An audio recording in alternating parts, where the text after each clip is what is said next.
swimming pool ni Kim Chiu ay isang lugar ng pampatanggal stress para sa kanya. Dito, maaari niyang iwanan ang lahat ng mga alalahanin at problema.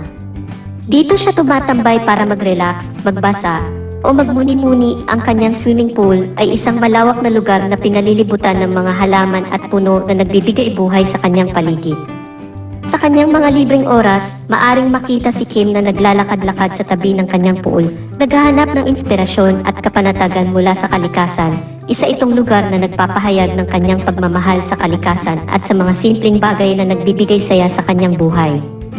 Si Kim ay hindi lang isang magaling na aktres, siya rin ay isang tao na may malalim na pag-unawa sa halaga ng kalikasan at pagnanais na mapanatili ang kanyang koneksyon dito.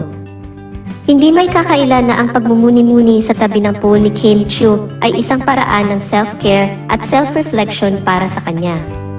Sa pamamagitan ng pag-aalaga sa sarili at pagbibigay pansin sa kanyang kalusugan, nagiging inspirasyon siya sa iba na gawin ang parehong bagay.